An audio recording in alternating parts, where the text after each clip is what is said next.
Salut, alors aujourd'hui en fait je vais faire un épisode, j'en ferai d'autres probablement du même genre, où je vais raconter en fait l'histoire d'une panne.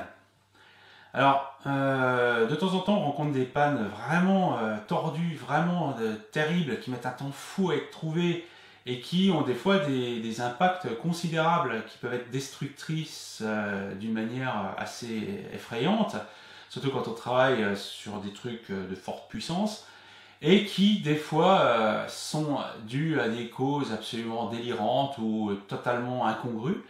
Et là aujourd'hui, j'ai parlé d'une panne là, qui est arrivée dernièrement au bureau et qui a été vraiment quelque chose où on s'est arraché les cheveux, où on se demandait mais qu'est-ce qui se passe, mais comment ça se fait, mais pourquoi. C'était incompréhensible, c'était vraiment du délire. Et en fait, on va essayer de voir un peu qu'est-ce qui se passe, d'où ça a pu venir et vraiment pourquoi, et vraiment aussi pourquoi il faut vraiment faire attention à certains détails lorsqu'on fabrique ces appareils, même si on n'est pas dans le monde de l'électrotechnique ou des trucs comme ça. Alors, je vais commencer à parler un petit peu de l'histoire de la panne.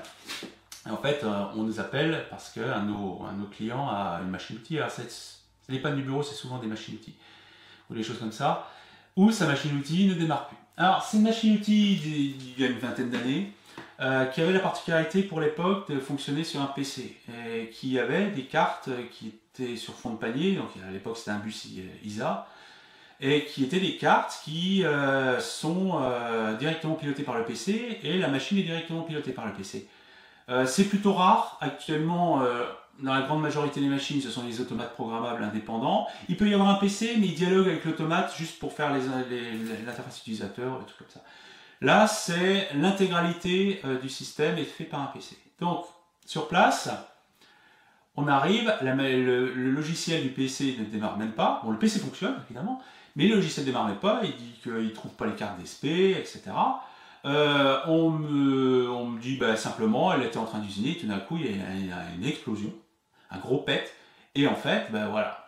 Et donc, on me montre une petite carte qui traîne dans un coin où il y a en fait, un condensateur Tantal qui a explosé. Oui, bon, en retour, essayer de me dire mon prix, cette carte ne servait à rien, parce que c'était une option qui avait été mise puis qui a été enlevée. Donc, en fait, cette carte a plutôt subi quelque chose. Bon, soit. Donc voilà, c'est tout. Bon, c'est tout. Bon, on ne trouve rien. Bon, la machine était dans un état absolument. Parce qu'ils utilisent, je suppose, du graphite ou des trucs comme ça. C'est absolument horrible. La machine était noire. Hein.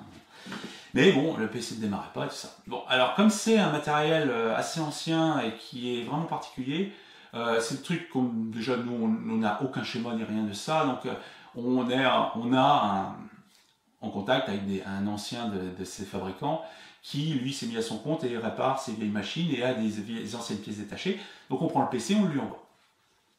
Parce que on se dit c'est le PC qui a un problème et puis c'est tout. Parce que visuellement la machine, à part le petit condensateur Tantal explosé, rien. Mais bon c'est tout. Donc on lui envoie, et je reçois un coup de fil du gars, et il me dit mais qu'est-ce qui s'est passé là? Je dis mais c'est incroyable, les cartes d'entrée-sortie, enfin il y a une grande carte fond de panier qui est une carte avec plein de gros connecteurs qui sont les entrées-sorties, qui pilotent tous les relais, etc. Et une autre carte qui est une carte DSP, qui est le calculateur, qui pilote en fait via les unités de puissance les moteurs pour accélérer, décélérer, faire les trajectoires, etc. Il dit mais la carte d'entrée-sortie et la carte DSP, elles sont explosées. Elles sont massacrées. Toutes les entrées-sorties ont été flinguées et la carte DSP est explosée. Et ces cartes en fait sont reliées à l'extérieur. Les cartes d'entrée-sortie, évidemment, elles sont alimentées à 24 volts pour piloter des relais avec plein de cartes externes. Et la carte DSP, elle aussi, est alimentée d'une manière directe avec du 24 volts, etc. Et en fait, les cartes étaient explosées. Donc en fait, il n'y a pas que le Tantal qui a... Parce que ça arrive des fois, un Tantal qui explose, qui se met en court-circuit et qui explose, parce qu'il faut bien voir que le 24 volts, c'est des énormes transfos, parce que ça alimente plein de choses. Donc un court-circuit là-dedans, les courants, bon, c'est logique. Mais là, ça, déjà, on commence à se dire, c'est pas le Tantal qui a foutu la merde, il a subi quelque chose. Donc, ordinateur, avec ses cartes qui sont branchées à l'extérieur, explosées.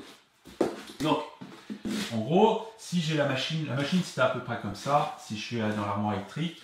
Donc il y a un PC ici, avec une carte DSP et une carte d'entrée-sortie. Hein, donc la carte DSP, elle va sur un... En fait, il y a c'est une fraiseuse à 3 axes, donc il y a 3, ce qu'on appelle les variateurs. En fait, ce sont les unités de commande des moteurs. Et ça, c'est alimenté par une grosse alimentation. Voilà, cette fois un crayon qui marche mieux que ça. Voilà. Donc, ici, on a les 3 axes, hein, X, Y, Z. On a les moteurs qui sont alimentés avec leurs 3 phases, hein, habituellement. Et ici, on a le triphasé qui déboule là, sur la lime, ici. La lime, elle sort une tension continue qui alimente les 3 variateurs.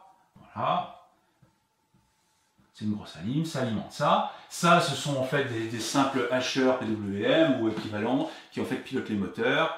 Et alors, il faut varier évidemment la fréquence et aussi la tension dans les deux sens pour, vu les caractéristiques des moteurs, avoir des couples constants, avoir des profils particuliers en fonction des moteurs. Donc ça, ce sont en fait des trucs, des hacheurs qui permettent de faire varier la vitesse des moteurs tout en conservant le couple, etc. Donc, voilà, il y a les 3 moteurs, ça part par là, ça c'est la ligne, les variateurs. Et donc la carte DSP, elle a 3 sorties DSP qui vont, alors, je simplifie, mais qui vont éventuellement piloter les variateurs. Et ça, c'est la carte d'entrée-sortie. Il y avait 3 énormes connecteurs style disque dur IDE en plus large, avec des nappes qui partent. Alors sur la porte qu'il y a ici, parce que ça s'ouvre comme ça, sur la porte, en fait il y a des rails de cartes avec des relais. Et il y a le câble nappe qui arrive et qui vient là. Donc il y en a toute une rangée comme ça. Et ça va piloter des tas de capteurs, des tas de trucs, des tas de machins, dans toute la machine, dans tous les sens. Donc, ça et ça, c'était flingué. Le PC ne l'était pas. En fait, le PC, il a sa propre ligne 220 volts sur un onduleur, indépendamment. Et les cartes, elles, tout ce qui était connecté à l'extérieur, toutes ces cartes étaient flinguées, intégralement. Donc on récupère un PC avec des nouvelles cartes. Donc je le branche. Donc le PC démarre, le soft démarre, etc. Mais dès qu'on met la puissance, il faut bien voir que le triphasé ici n'est pas envoyé directement. Hein, il est commuté via la machine. Et bien entendu, alors je le fais arriver par là, mais c'est pas tout à fait ça, ça arrive je sais pas où. Et il y a un disjoncteur ici qui le triphasé passe par là, il y a un disjoncteur ici, et il y a aussi un contacteur ici qui met en route la puissance. Donc ça se fait au pupitre, la mise en route de puissance, ça se fait au pupitre, et ça c'est une protection, et ça c'est le triphasé qui part à l'extérieur. Donc on met en route, pas de problème, on met la puissance, instantanément le truc disjoncte. Alors là, une grosse panique, je me dis, oh, si ça tombe, j'ai encore reflingué les trucs, parce qu'il y a un problème. Bon, coup de bol, ça n'a pas bougé, ça n'a pas subi, ça aurait pu. Et je me dis, bon, bah, c'est tout, si ça disjoncte, je vérifie, je débranche ça, je regarde si au moins l'alimentation, par exemple, en sortie, il n'y a pas un court-circuit. Et en fait, en prenant un voltmètre, ici, on a une fraction d'eau, un ohm, quelque chose comme ça en sortie. Et là, on a à peu près, je n'ai pas fraction d'ohm, mais 5-6 ohms, à peu près, en résistance continue, alimentation éteinte. Donc, je me dis, oh, celle-là, elle a un problème. Donc, je l'ai enlevée. Alors, je l'ai récupérée ici, on va voir tout à l'heure dans quel état elle est, ce qu'elle a, comment elle est faite, à peu près. Néanmoins, ce qu'on peut dire, c'est qu'en fait, elle est explosée. Donc là, ça commence à faire beaucoup de choses qui ont explosé. Donc on a déjà ça qui est flingué, les 2 cartes qui sont flinguées, et quelques trucs périphériques qui ont sauté. Ça commence à être assez chaud les marrons, quoi. Donc vas-y, j'espère qu'au moins les variateurs, ils n'ont pas explosé en passant. Donc je les ai démontés, je les ai vérifiés, ils avaient l'air tout à fait corrects, il y avait a priori pas de problème. Donc voilà. Donc là on commence à dire, donc je prends la lime, vieille lime, carte de pilotage complètement vaporisée dans tous les sens, donc irréparable. Donc il a fallu en retrouver une. On a réussi à en retrouver une, par le même fournisseur des cartes là, qui a réussi à en trouver une, ce qui n'est pas du tout évident.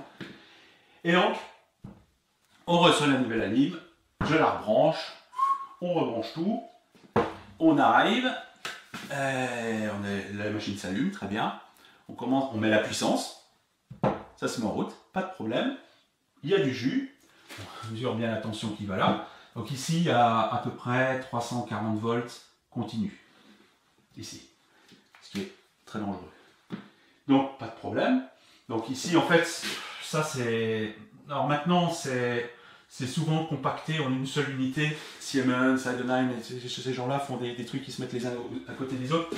Et il y a une barre de métal vissée comme ça. Alors ici, c'est pas trop le cas à l'époque. Bon, ici, c'est surtout, en fait, c'est des gros câbles qui partent, des grosses cosses, des gros câbles, puis qui se font des ponts comme ça.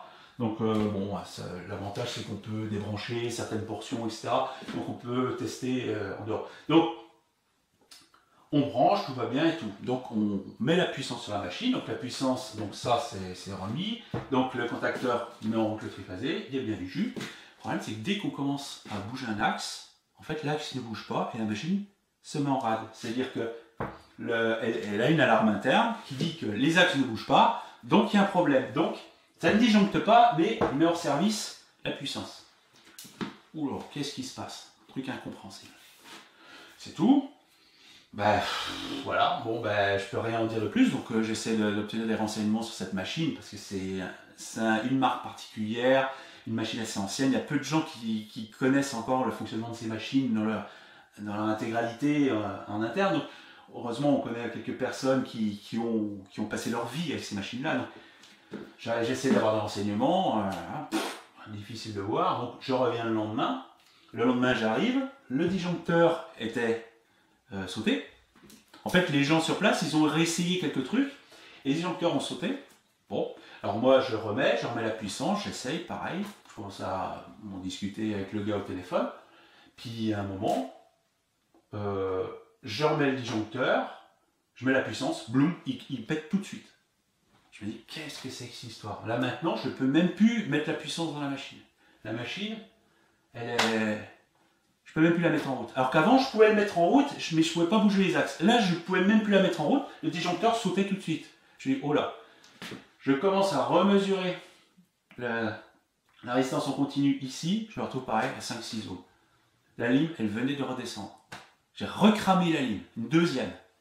Et là, ouh là là, on se dit, mais qu'est-ce qui peut bien se passer? On se dit, mais alors, c'est peut-être un des variateurs qui pète tout. Mais le problème, c'est qu'on ne pouvait bouger aucun axe. Donc, on ne peut pas dire que s'il y a un variateur qui pose un problème, parce que quand on bouge un axe, les autres variateurs ne bougent pas. Il y en a un qui va être piloté par la carte DSP, et puis qui va hacher du courant, et qui va faire quelque chose pour que le moteur bouge. Mais là, on ne pouvait bouger aucun axe. Bizarre quand même. Donc, on ne peut pas dire vraiment que ce soit un variateur. Alors peut-être tous. Ils sont peut-être tous en panne pareil. Mais j'ai rien trouvé. J'ai pas trouvé de problème sur les transistors de puissance, qui sont des IGBT. Donc c'est assez facile de tester des IGBT s'ils sont en rade. En général, ce sont des courts-circuits brutaux. Les diodes de flyback sont devenus des courts-circuits. Où voilà, on trouve des caractéristiques qui sont absolument pas normales. Alors, avec un simple ohmmètre, c'est déjà facile de voir si un IGBT est flingué ou pas. Ça, c'est relativement facile. Mais là, il n'y avait absolument rien de suspect. Mais la ligne venait de redescendre. Ce qui, là, on s'est dit, mais qu'est-ce qui peut bien se passer? Le problème, bon, il a fallu réparer la ligne, parce que là, le problème, c'est qu'on n'en avait plus. Donc, j'ai démonté la ligne, et je l'ai réparée. Alors, on va voir un peu sur la lime, là. J'ai ramené la première qui a sauté, qui était complètement explosée. Heureusement, la deuxième, j'ai pu la réparer assez facilement, parce que comme on va voir, il y avait juste un composant qui a sauté. Je vais en reparler là quand on va regarder comment cette lime est faite et la tête qu'elle a. Donc j'ai pu la réparer, mais le problème c'est que la panne était inexplicable, totalement inexplicable.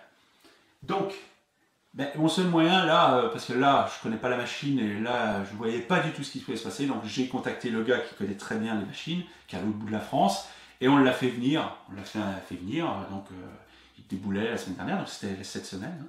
Il est venu et on a essayé de voir un peu qu'est-ce qui se passe dans la machine. Et d'où ce problème peut venir. Lui-même n'arrivait pas à expliquer vraiment ce qui se passe. Parce que là, c'était inexplicable. C'est des trucs qui sautent tout seuls comme ça, sans raison apparente.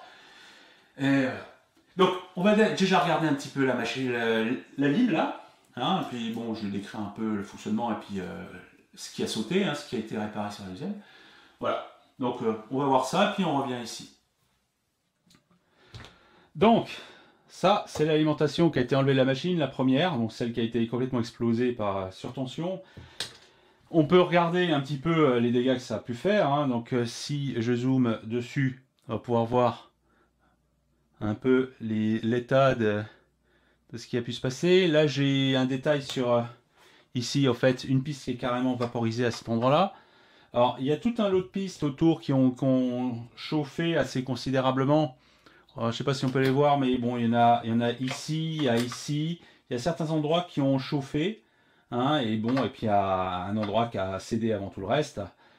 Et donc ça a été fait instantanément, enfin très très rapidement, à cause d'une surtension qui a vraiment fait tout sauter. Alors là, je vais enlever les vis du système. Alors c'est vraiment une alimentation à l'ancienne. On fait plus trop ce genre de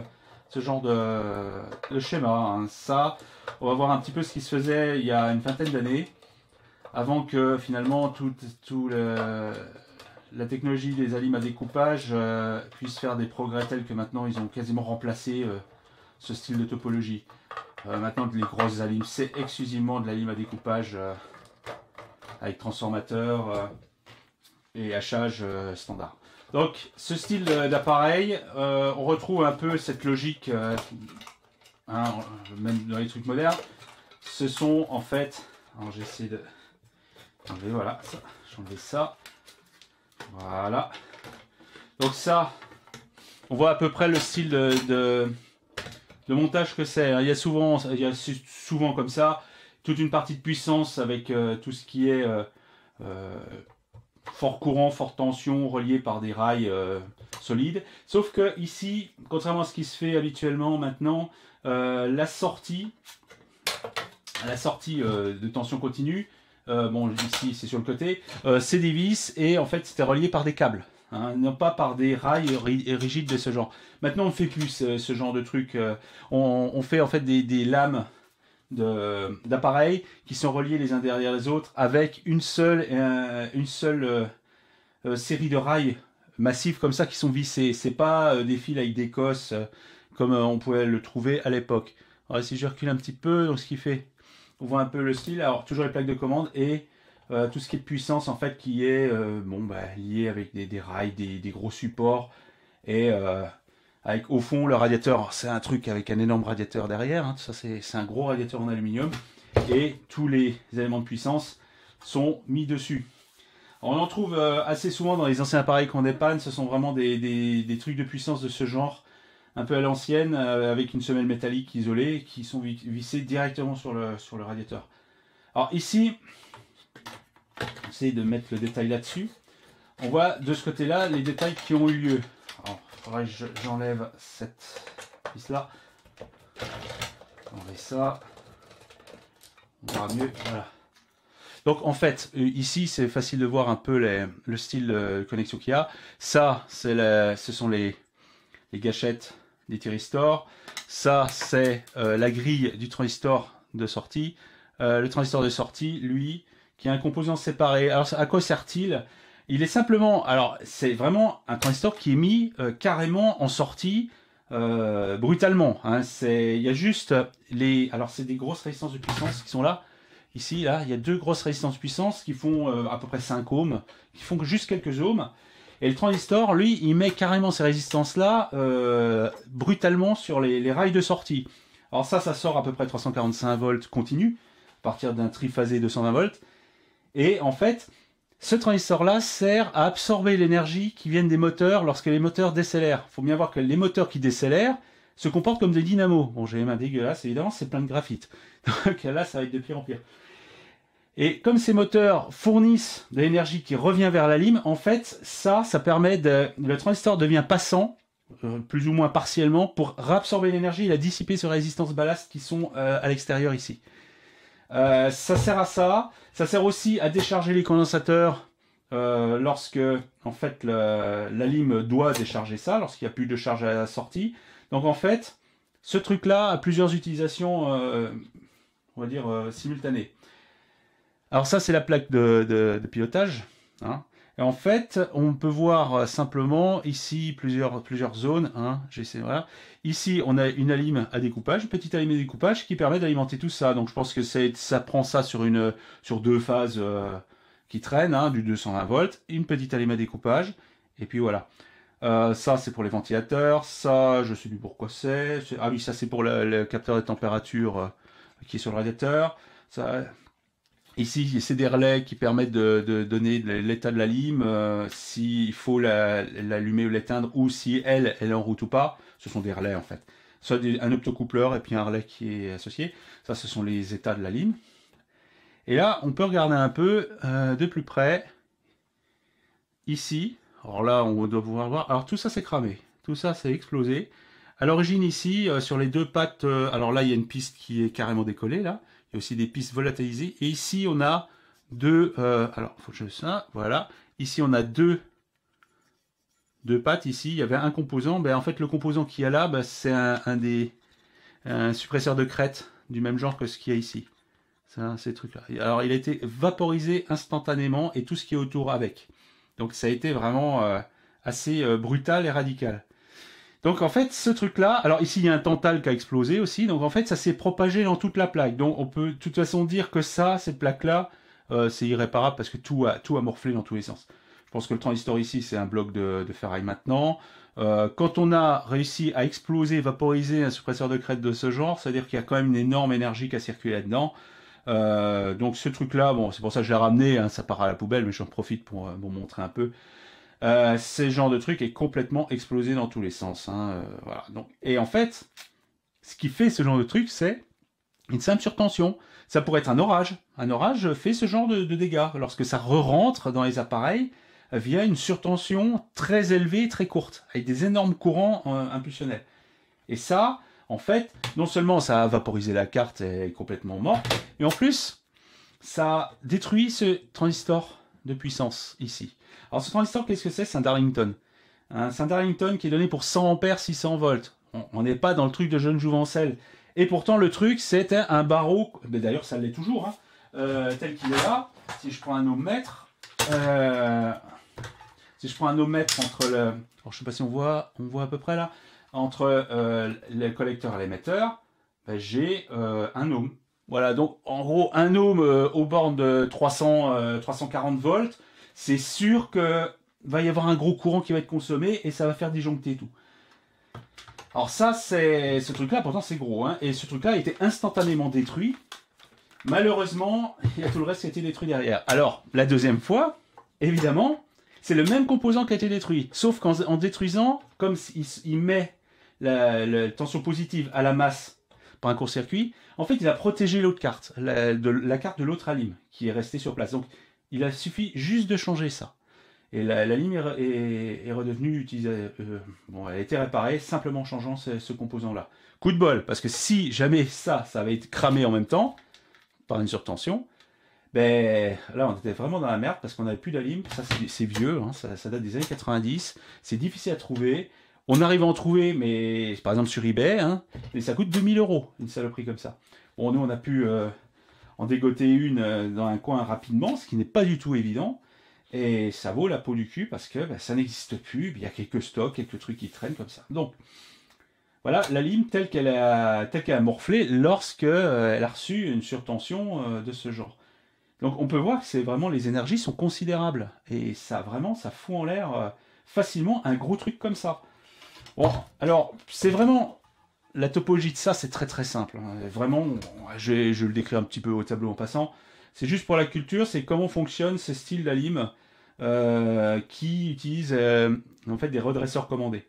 Ces trois composants-là sont des thyristors. En gros, on peut dire que ce sont des diodes qu'on peut mettre en route au moment où on veut.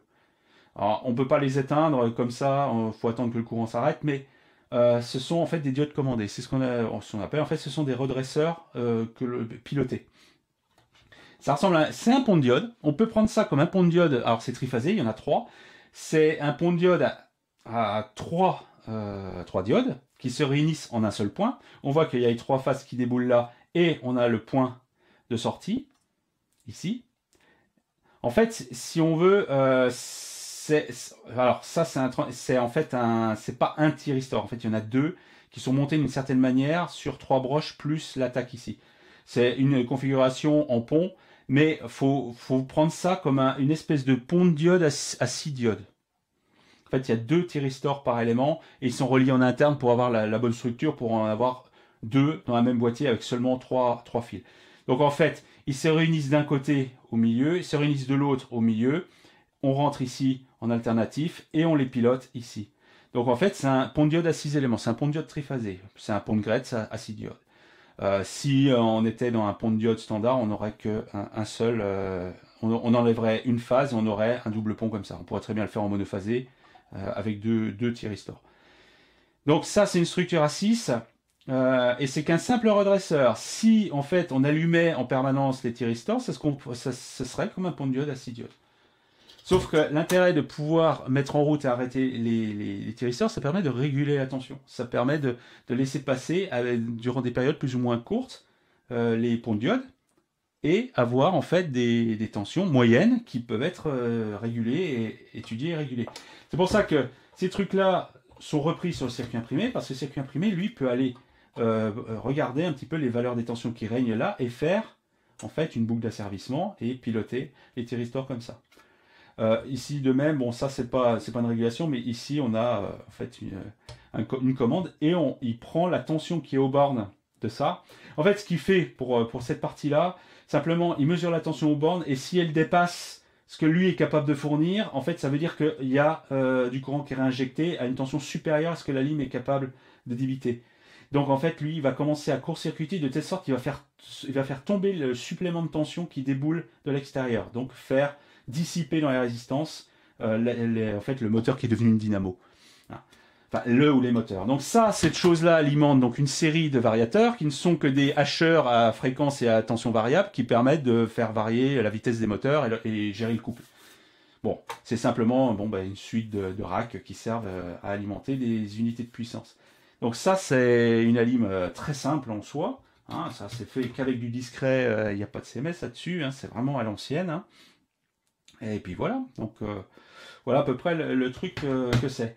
Donc on peut voir qu'un appareil mastoc comme ça peut être détruit comme ça, instantanément, on a un gros boom, et 2 fois de suite en plus.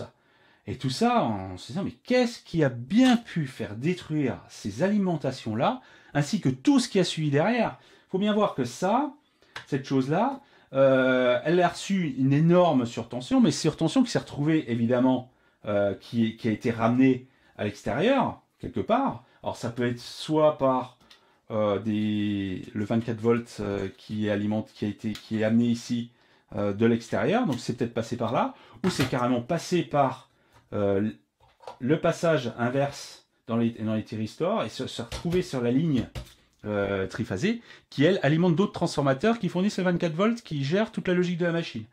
Donc sur le 24 volts, on s'est retrouvé avec une énorme surtension. Et puis là, voilà, en plus, ça a frité tout le reste. Donc voilà, bon, alors ça, c'est vraiment... c'est rustique, hein. Alors bien entendu, comme tout bon fusible qui se respecte, lui se porte comme un charme, évidemment. Hein. Dans ce genre de panne ou de ce genre de gros problèmes destructifs, les fusibles sont absolument immunisés contre tout ce qu'on peut imaginer, et c'est peut-être la seule chose qui survit dans le lot. Donc la protection par fusible est totalement impuissante face à ce genre de problème. Donc bon, après, voilà, donc le triphasé il rentre là, il y a évidemment la terre qui est là. Alors c'est un triphasé à 3 phases, il n'y a pas le neutre qui est utilisé là, donc on travaille avec la différence de tension entre phases. Il y a différentes topologies possibles, hein. La machine est alimentée en 5 fils, la terre 3 phases et un neutre, mais tout n'est pas forcément utilisé. Une partie de 220 volts peut être utilisée simplement entre 2 phases. Alors étonnamment, cette machine, contrairement à ce qui se fait maintenant, c'est du 220 volts triphasé. Plus personne n'utilise vraiment le 220 volts triphasé, en tout cas pas à ma connaissance dans l'industrie. Tout le monde passe en 380 volts, tout simplement parce que les tensions étant supérieures, les courants sont inférieurs et les pertes sont plus faibles. Donc voilà, on préfère maintenant travailler à des tensions supérieures. Mais ce qui rend ça difficile à tester au bureau, parce qu'on n'a pas de triphasé 220 volts. Donc ça a été une réparation à l'aveugle au départ. Donc là, ben voilà, puis il y a les sorties qui sont là, les sorties régulées et continues évidemment. Donc ça, bien entendu, ça c'est déjà dangereux. Bon, on se prend une châtaigne, bon, on peut survivre. Mais alors ça, mettre les doigts là-dessus, ben, on a toutes les chances de rester collé et puis de se prendre le shoot de sa vie, quoi. C'est extrêmement dangereux dans ce style de milieu. Tout ce qui est alimentation de puissance pour des variateurs, là c'est du 320 volts ou du 340 volts, mais habituellement c'est 400 ou 600 volts hein, dans les trucs actuels. Donc là, inutile de dire que ça c'est ultra dangereux. C'est écrit un peu partout, quand on éteint, il faut attendre 10 minutes que ça se décharge. Alors ici sur ce truc là, il y a ici, alors je sais pas si on la voit, ouais, on la voit ici là, il y a une résistance ce qu'on appelle une résistance de bleeding, qui est une résistance qui sert à décharger les condensateurs comme ça. Parce que ce transistor-là, lui, il ne va pas décharger quand on a éteint la lime, hein, évidemment. Donc il va rester une tension résiduelle là, qui est vidée par cette résistance-là. Ça sert à récupérer ce qui vient de l'extérieur et éventuellement à décharger les condensateurs sous certaines conditions, mais ça sert à décharger les condensateurs jusqu'à ce qu'ils atteignent la tension d'utilisation normale. Lorsque le moteur arrive en générateur, la tension au bord des condensateurs va monter. Donc ça va tenter de les décharger pour redescendre vers le bas. Hein. C'est une décharge partielle. C'est pas décharger les condensateurs lorsqu'on éteint, évidemment. Parce que ça, il n'y a plus rien qui, évidemment, les commande, vu que la plaque va s'éteindre. Donc, cette résistance-là permet de vider les capas lorsqu'on éteint la lime. Alors, je ne sais pas quelle valeur il a, la valeur est derrière. Bon, ça doit faire peut-être 5 kilo ohms ou quelque chose comme ça. Bon, c'est pas une manière très, on va dire, très écologique de vider les capas parce qu'elle n'arrête pas de dissiper même en utilisation. Donc maintenant, il y a d'autres techniques pour vider des condensateurs qui n'agissent que lorsqu'on l'éteint. Ce qui est plutôt astucieux. On peut faire ça avec des MOSFET pas enrichissement mais à déplétion qui sont mis de telle sorte qu'ils ne conduisent pas lorsque c'est en route et lorsqu'on éteint ils se mettent à conduire tout seuls et à tuter du courant, donc à vider les capacités lorsqu'ils sont hors tension, parce que la caractéristique de ces MOSFET c'est de conduire lorsque leur tension de grille est égale à la tension de drain, à la tension de source, pardon.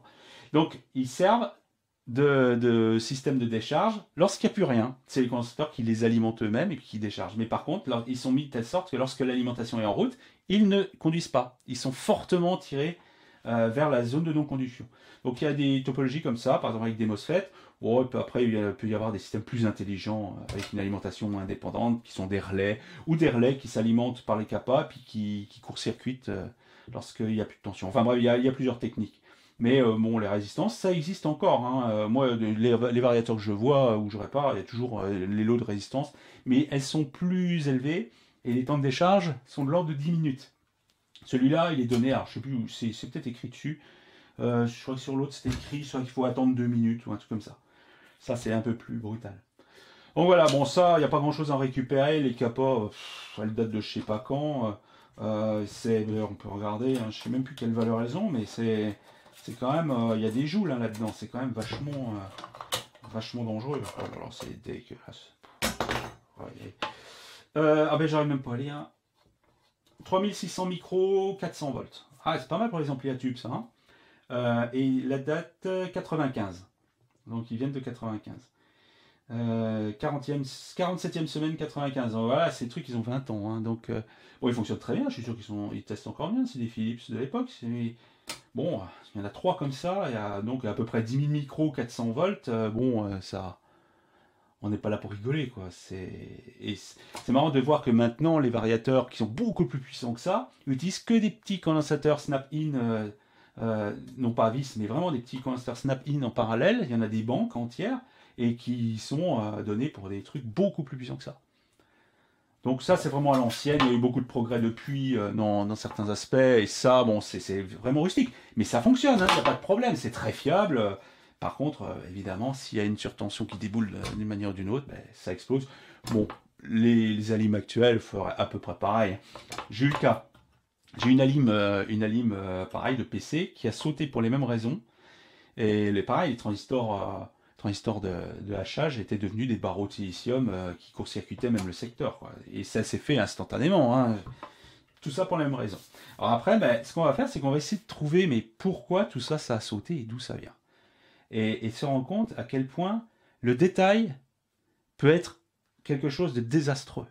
Certains endroits sont critiques et quand on n'y pense pas, on peut tomber sur vraiment, surtout quand on travaille là-dedans, on peut tomber sur des désastres, mais qui ont des conséquences évidemment destructrices de ce genre. Et ça peut coûter très très cher.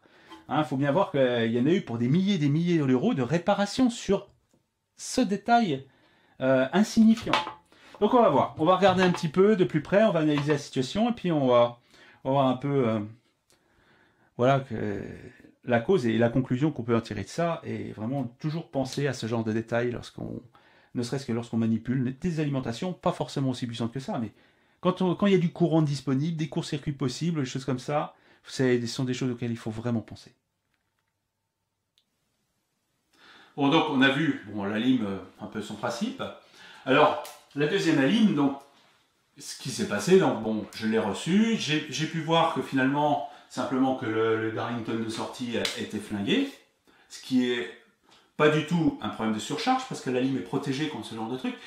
Il est capable de supporter le court-circuit, parce que en fait, les résistances qui sont ici font 5 ohms, quelque chose comme ça. Elles peuvent être en court-circuit, c'est fait pour ça. Le fusible, il est donné pour, je ne sais plus combien, c'est un fusible de 75 ampères, un truc comme ça. Et si on est en court-circuit, on n'est même pas dans ces eaux-là, et la lime est autoprotégée. Donc, c'est pas un problème de court-circuit. Ça peut être qu'un problème de surtension.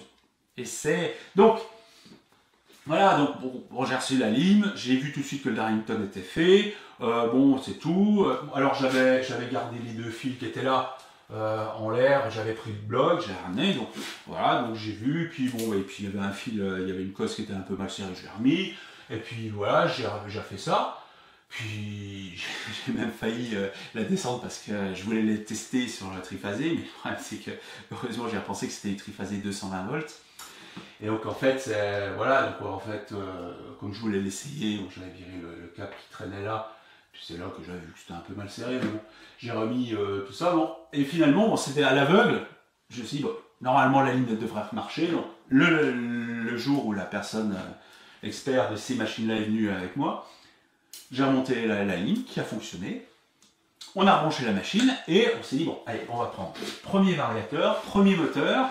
Lui, il a été voir au niveau des moteurs, sous la carcasse, etc., voir s'il n'y avait pas un problème au niveau un mauvais branchement, un mauvais contact au niveau du moteur. Premier axe, pas de problème. On branche. Et là, premier axe, il fonctionne. Le X fonctionne. On se dit, oh là, qu'est-ce qui se passe? Alors là, ça veut dire, ah tiens, on a réussi à faire bouger un axe, pas de problème. On se dit, bon. Parce que là, on commence à se dire, bon, le problème, il est peut-être dans un des variateurs, quelque part. On essaie le Y. Pareil, on arrive à bouger les axes. Alors là, on se dit, waouh. Donc, on se dit, allez. C'est le variateur en Z qui fout la merde d'une manière ou d'une autre. On va essayer de comprendre pourquoi, mais bon. On branche le Z, on serre les fesses, on branche et le Z il bouge. Et là, on se dit, c'est pas possible, qu'est-ce qui se passe? Je remets les 3 en même temps, tout fonctionne. La machine refonctionne.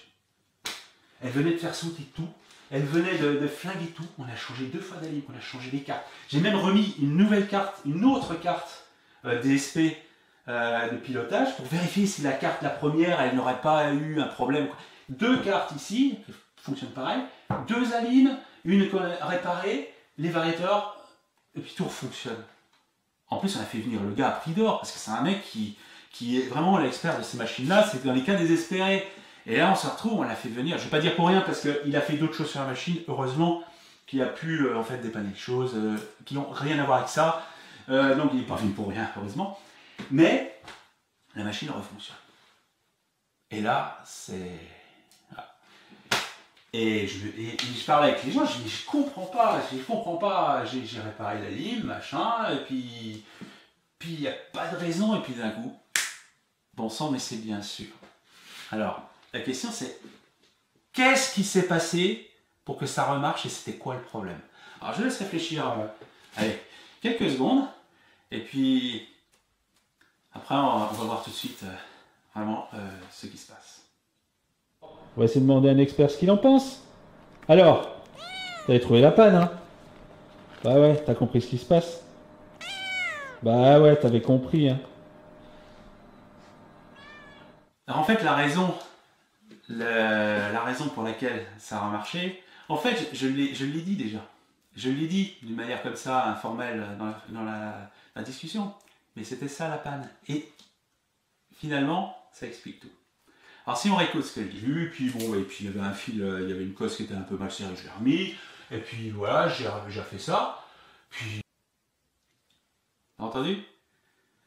J'ai juste resserré une cosse qui était mal serrée à ce niveau-là. Et c'est quand j'ai discuté avec les gens, j'ai dit mais je comprends pas, la lime je l'ai réparée, j'ai juste changé ça, bon j'ai juste serré une cosse et là ça fait tout. J'aurais dû percuter au moment où j'ai refait le fil. Une cosse mal serrée. En fait c'est une grosse cosse avec des gros câbles, c'est du 10 carré ou peut-être du 6, je pensais du plus du 10 carré, qui sont mis dans les cosses qui sont serties. Et ces cosses sont entourées de gaines thermo. En fait en gros c'est vraiment des grosses cosses rondes comme ça, hein, qui sont comme ça. Avec un câble dedans, bon, le câble il va dedans comme ça, et ça c'est serti, c'est serré. Et moi en fait, j'avais une des cosses, qui en fait, je l'ai remis comme ça dedans. J'ai remis le fil dans la cosse, après j'ai soudé resserré, mais en fait il était très peu serré. Et cette cosse était mal, dès le départ, était mal sertie, et le câble ne tenait pas très bien dedans. Dans ces trucs-là, en fait, ces câbles-là, ici, ils sont mis comme ça, et il y a une tension. C'est pas des barres, c'est des fils quand même souples, et il y a une tension qui se fait, parce que les câbles sont un peu plus longs, et il y a une tension qui se fait. Et avec le temps, en fait, le câble il est sorti petit à petit, avec les vibrations de la machine, il est sorti petit à petit, jusqu'à avoir, en fait, la partie en cuivre qui est là, avec juste un petit peu de cuivre là. Et le tout entouré de gaines thermo. Donc ça se voit pas. Ça se voit pas du tout. Moi, je m'en suis aperçu quand j'ai démonté le fil. En fait, je me suis retrouvé avec le fil qui pendouillait, alors qu'il était encore avec sa cosse fixée et la gaine thermo qui reliait les deux.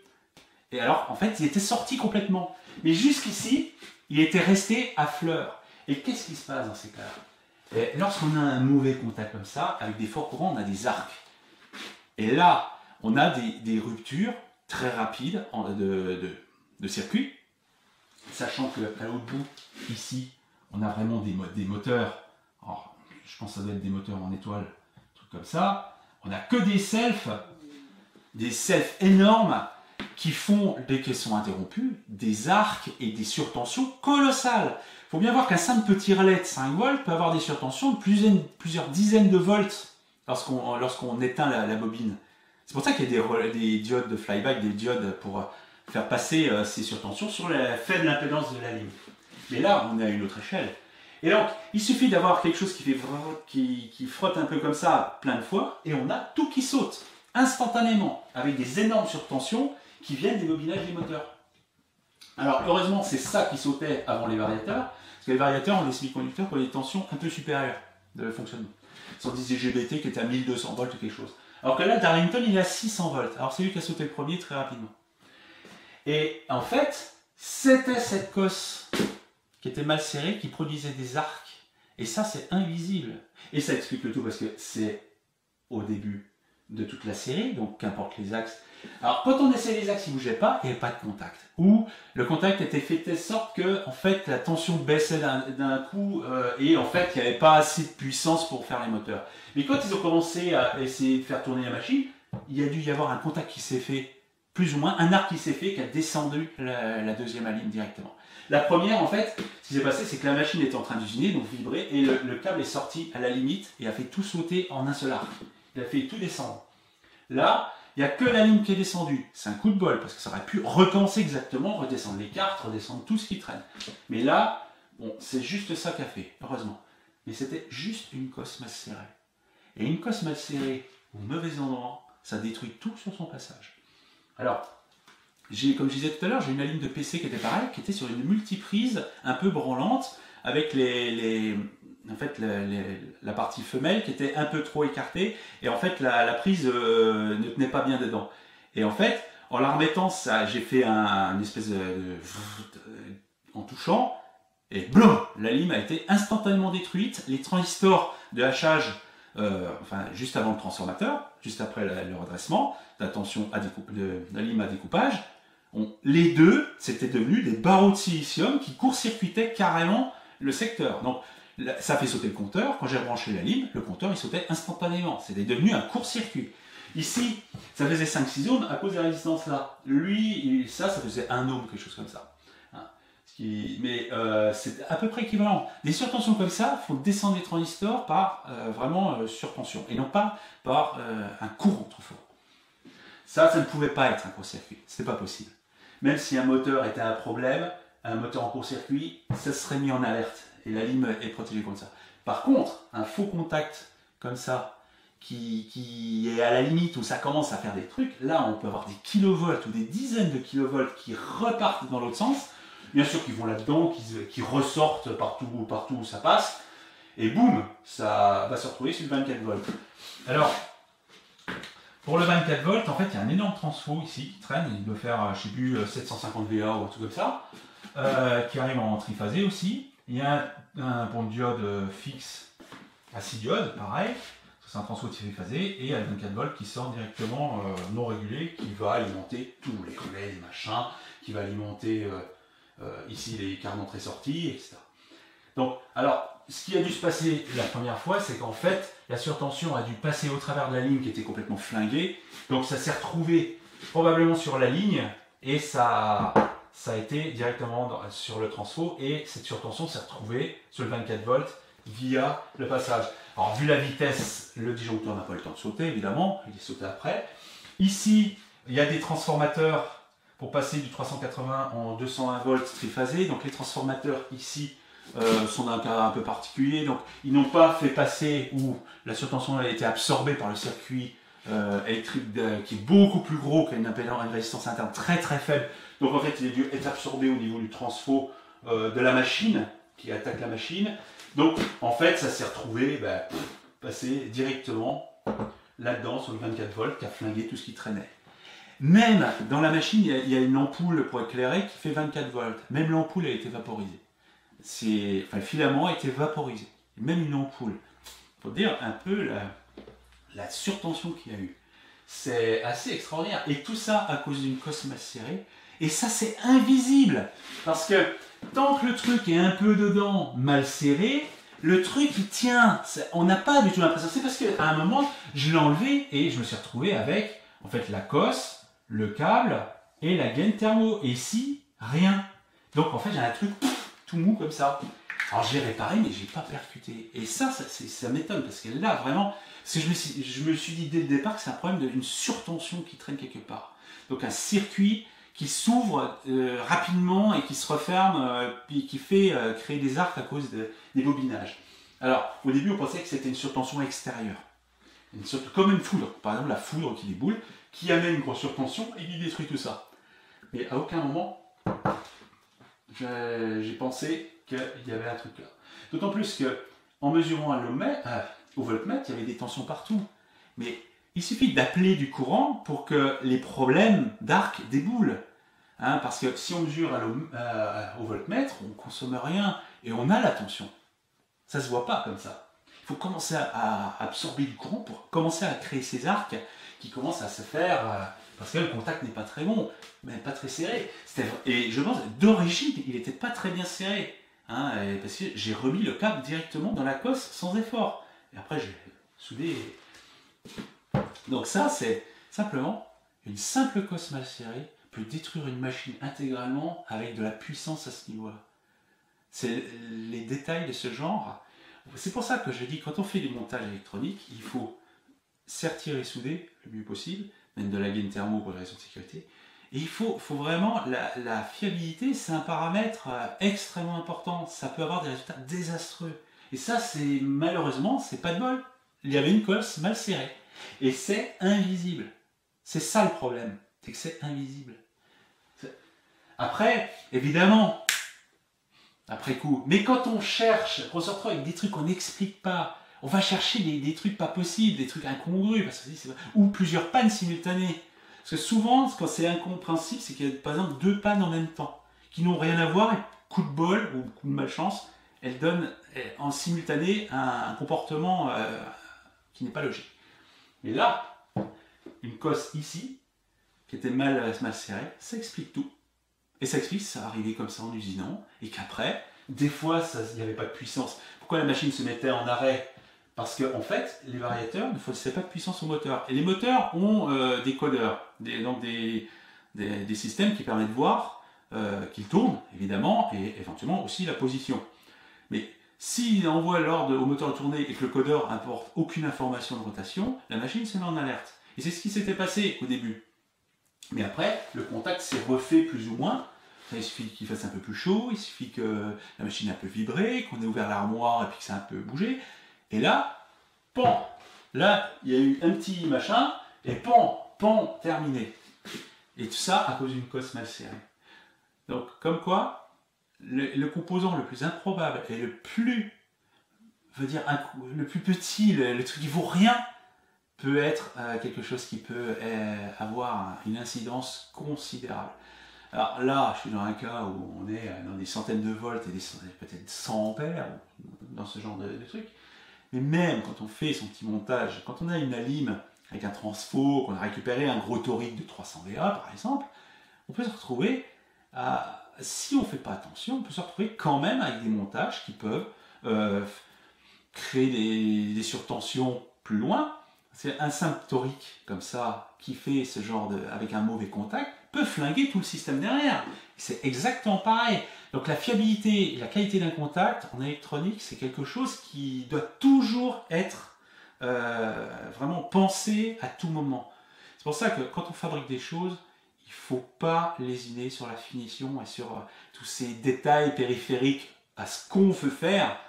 Nous, on s'intéresse toujours au truc au milieu. Quand on fait une alim, on s'intéresse au circuit, à la ligne. On ne s'intéresse pas au câblage, fixation, boîtier, tout ça. Ça fait chier, c'est la corvée qui est à la fin, quoi. Mais en fait, ça, c'est aussi critique que le montage lui-même. Et ça le montre. Une simple cosse peut détruire une machine-outil quasiment intégralement. Et ça, une petite cosse mal serrée, ça coûte des milliers et des milliers d'euros en réparation. Ça coûte de la main-d'œuvre parce qu'il a fallu revenir un certain nombre de fois avant de trouver. Et encore trouver d'une manière indirecte. Je l'ai réparé sans m'en rendre compte sur le coup, c'est juste en me disant mais c'est pas possible, je suis con quoi. C'était évident que c'était ça. Mais voilà, j'étais tellement absorbé par le reste que ça devenait totalement incompréhensible que quand je l'ai eu dans les mains, la cosse qui se faisait, qui s'enlevait, j'aurais dû voir tout de suite, voilà, c'est fini, c'était ça. Voilà. Donc voilà, conclusion c'est, le petit détail peut vous ruiner votre journée et bien quoi. Et ça peut coûter très très très cher quand c'est ça, ouais. Mais même chez soi, quand on fait son pauvre montage, qu'on a essayé de faire des trucs bien, qu'on a acheté des beaux composants audiophiles, je sais pas, et qu'on a un faux contact qui fait qu'on se retrouve avec des surtensions, ou qu'on a des relais, qu'on n'a pas mis de diode, on n'a pas mis de diode de flyback dessus, puis on se retrouve avec des surtensions qui vont détruire la partie logique plus loin, bah, ça fait chier d'avoir perdu quelques centaines d'euros. Plutôt que quelques billets, hein, là, je pense que là, il y en avait au moins pour 10 000 euros de frais globalement, hein, il y en avait pour une vraie fortune. Hein. Puis ça a mis, au total, ça a peut-être mis 2 mois avant que la machine retourne. Parce que bon, il y a eu les vacances entre temps, mais il fallait chercher du matériel, revenir, envoyer, revenir, oh merde, ça marche pas, qu'est-ce que ça peut être, repartir, prendre rendez-vous avec le mec pour revenir, ça prend tout de suite un temps pas possible. Tout ça à cause d'une cause de merde. Comme quoi, le diable est dans les détails. Et ça, faut jamais l'oublier quand on fait de l'électronique, que ce soit la petite puissance, mais qui peut être gros courant, hein, ou de la puissance électrotechnique, un truc comme ça, ou là, alors là, ça peut être franchement dangereux.